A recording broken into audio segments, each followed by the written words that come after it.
Well, it's Monday night football. This Monday night, it's Leeds against Liverpool at Elland Road.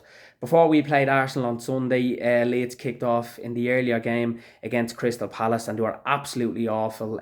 Palace, they stuffed them. They won 5-1. It was one step closer to survival for Roy Hodgson's Palace, and it resulted for Leeds in they're in a serious relegation scrap now. They're in a dogfight, but they will expect a response and a reaction now against Liverpool on Monday night.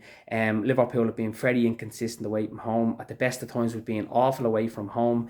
And I just don't know what way this is going to go for Liverpool. Thiago and Nunes come on for Jota and Jones on Sunday, and I thought that they done really well and they come on, particularly Thiago. Nunes, to be fair, should have scored. It was a really great chance, and Liverpool have some belief, a bit more confidence after the Arsenal game, because I thought for 60 minutes we were much the better team. We actually should have won it. Salah again has a penalty, again hits it off target, misses it. A game of that magnitude, it's not good enough. But considering Arsenal were 2-0 up, I suppose you take a draw in the end. That high flying at top of the league, Arsenal, and when they go 2-0 up, you expected the worst. But credit Liverpool had much more tenacity, much more hunger, aggression in that second half.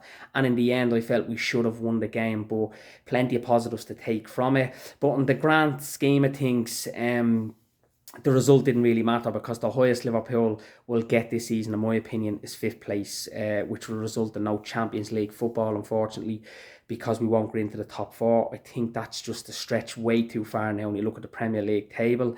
I think Luis Diaz will be in contention in the squad, which is good. I'm really looking forward to seeing Luis Diaz. I don't think he'll start against Leeds, but to see him for the remainder of the season will be great. We've missed him, haven't we, badly for so many months this season.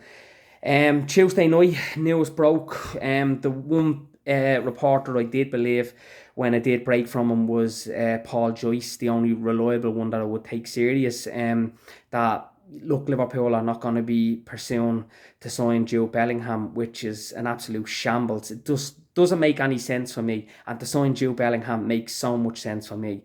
He's a generational talent. He's so young so far, so experienced, such a world-class player already, in my opinion.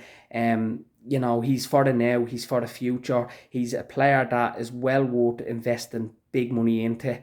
And I think if Liverpool want him, I think we get the deal done, because I think Jude Bellingham would love to play for Liverpool.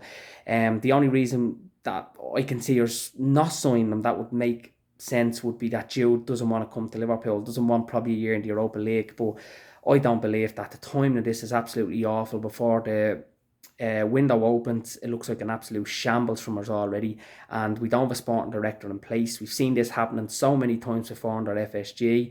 In the past, we needed midfielders, we needed recruitment in it, because I remember saying last year that if we didn't sign a midfielder last summer or in January, we were leaving way too much work to do this summer, because we're going to lose Ox and Keita on a free transfer, and they're going to have to be replaced. And the midfield for so long has been neglected. It's needed enhancing. There's a saying in football that you win games and lose games in midfield, and that's why we've lost so many games and we haven't won enough games, because the midfield simply hasn't been good enough for a number of reasons. Of course, injuries as well. Thiago, very frustrating, but when Thiago's available for us, he's a baller, but again, doesn't have the availability. But Bellingham, it's absolutely devastating when I heard the news. And let me know in the comments who you think we will sign, what you think of Liverpool now not going in for Jude Bellingham, and who realistically we will end up with in the summer. We need at least three midfielders, in my opinion. We really do, because of losing players as well, because of the contract situation.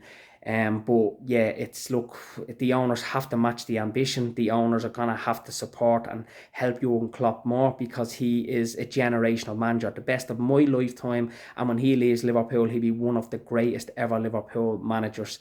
An absolute god he is for us. So it's not good start for us so far, but let me know what you think of this whole situation around Jude Bellingham as well, and what score you think Leeds and Liverpool will be. I'm not going to go on too much about the Jude Bellingham thing. I will do a video again about that, but let me know as well in the comments what score you think the game will be as well on Monday night. Remember to like, comment and share. Thanks all.